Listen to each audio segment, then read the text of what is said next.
घर में जवान बेटी रही थे ना, वो दाई ददला 12 महीना एक कथरी के जाड़ बरोबर रही थे।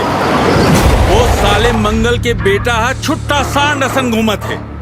जय जोहार, जय छत्तीसगढ़। जय जोहार संगवारी हो, तो मैं हूँ हेमा शुक्ला। 19 जनवरी के हमार फिल्म आते तही बनबे मोर दुल्हनिया, जेकर गाना तो आपने सुने हो, माँ कसम गोरी वो तही बनबे मोर दुल्हनिया। तही बनबे मोर दुल्हनिया। तो भाई कंप्लीट पैकेज है, शानदार एकर कहानी है, सधे हुए जतका रंग मंच और फिल्म के धांसू धांसू कलाकार एमा अभिनय करे हैं। एक से एक कैरेक्टर देखे मिली आप मल्ला, गाना मजबूत, फाइट बहुत जम के, हंसी मजाक भी एमा भरपूर है।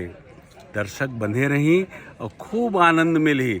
और जतका टेक्निकल हमार टीम है वो मुंबई से आए रही से, इसमें एक से बढ़कर एक हमारे छत्तीसगढ़ के सिंगर हैं। भाई सुनील गाए है, तोशान गाए है, मोनिका वर्मा गाए है, तो गाना भी है झमाझम और फिल्म में भी है टनाटन।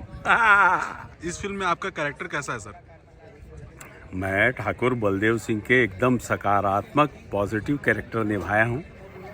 अनिकृति के पापा के रोल है, जो अपन गांव से मैं करते, अपन परिवार से बड़ मैं करते, और कोई भी अन्याय होते वो लोग बर्दाश्त नहीं कर सके। और ये उम्र में मैं फाइट करे हूँ जी। हाँ, वो समय में, अभी तो मैं सीनियर सिटीजन हो गया हूँ, मैं 59 के रहे हूँ, झमाझम फाइट करे हूँ, 8 जन गुंडावन से लड़े हूँ। तो देखना मजेदार मोर फाइट। ये नरेश भाई के तो मैं अब बड़ी वीडियो देखा रहता हूँ, इंस्टा में देखता हूँ, टप ले लाइक दबाता हूँ और सब्सक्राइब तो करे छो। तो मैं आप मन से विनम्र निवेदन कर रहा हूँ कि भाई नरेश के चैनल ला लाइक करो, सब्सक्राइब करो। ये मन घूम घूम के भाई पेंड्री तालाब कहाँ कहाँ घूम के आप मतलब बड़े बढ़िया जानकारी देते रही थे। ये जानकारी ला एकर मन के माध्यम से हम तक पहुँचते, हमला बड़ खुशी होते। ये मन कतका मेहनत से काम करके, तो कम से कम अतका तो आप मन के भी फर्ज बनते कि लाइक के बटन ला टप ले दबाओ, सब्सक्राइब करो। तो आप सबों से एकदम निवेदन है कि ज़्यादा से ज़्यादा संख्या में आओ और पिक्चर ला अपन नया दुलार जरूर दो। जय जोहार, जय छत्तीसगढ़।